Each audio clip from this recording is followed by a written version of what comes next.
Messages in Stone and Wood. Native American Petroglyphs. Canyon de Chelly, Arizona.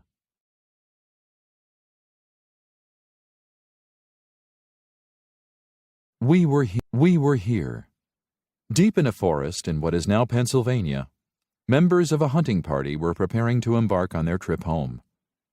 Only one task remained: creating a chronicle of their successful hunt. One of the hunters selected a broad oak tree, carefully made some cuts with his knife, and used the blade to peel back the bark. From a small leather bag, he shook out some powder he had ground from red pebbles. Then he mixed the powder with animal fat to make a thick red paint. On the tree, the hunter meticulously painted images of a turtle and 6 men carrying packs and bows.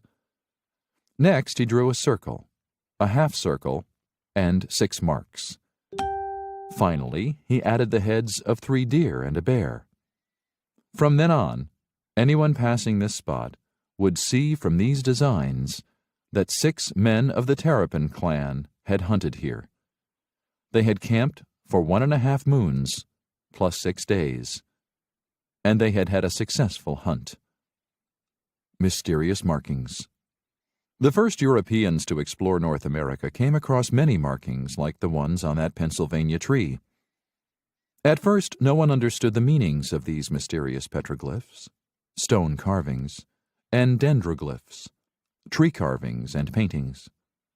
Nor did they know who had created them. As time went on, however, people studying the markings, or pictographs, began to understand that they had been made by Native Americans. They concluded that the pictographs were records of hunts, battles, and clan meetings. They seemed also to serve as directions, warnings, boundary markers, and clan identifications. Caption: Petroglyph of a water panther, Parker's Landing, Pennsylvania.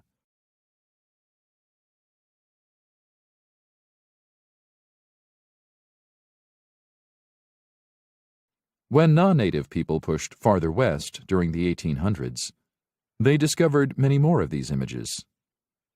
In the dry desert of the Southwest, exquisite pictographs on rocks and cave walls appeared to be freshly made. This was especially true of carvings protected from direct sunlight. In the East, however, moisture decomposes dead tree trunks and winter ice damages rocks. Pictographs generally survive this wetter and colder climate only in sheltered spots. These spots are often outcroppings of bedrock that have been covered over by soil or moss. As a result, the only remaining records of many vanished pictographs are copies that were sketched by early explorers and historians. Reading the messages. For a long time, archaeologists made little progress in studying the rock art of Native Americans.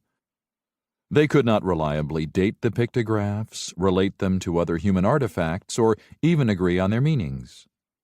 But as technology improved, scientists learned much more about these intriguing images. For example, they used radiocarbon dating to measure the decay rate of carbon in the paint of dendroglyphs.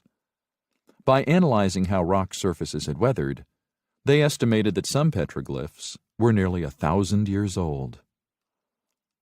Although dating is now more reliable, understanding the meanings of rock images remains difficult.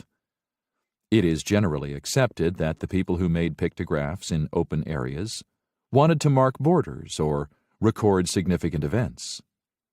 But interpreting images hidden in sheltered areas or caves has been more challenging. Chart: Common petroglyph types. Chart labels: human figures, dog, hand, fish, spiral, half-moon, bird, sheep, elk or deer, snake.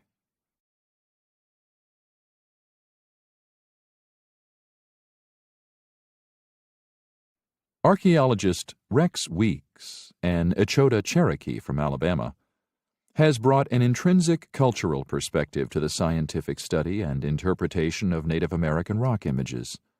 Dr. Weeks suggests that petroglyphs in secluded locations were purposely made at sites that would not be accessible to outsiders. The images were intended primarily for ceremonial use. Elders may also have used them to teach young people the beliefs and history of their clan. Weeks's research has shown that many of the symbols employed in pictographs link the cultures of ancient peoples to existing oral traditions of Native Americans. And by conducting experiments with hammer and chisel stones, Weeks has been able to demonstrate his theories about the techniques used to create rock carvings. Preserving the past. Today, many pictographs are in danger of being destroyed by natural forces before they can be documented and studied. Others are damaged when careless excavation by non-professionals defaces them or leaves them exposed to the elements.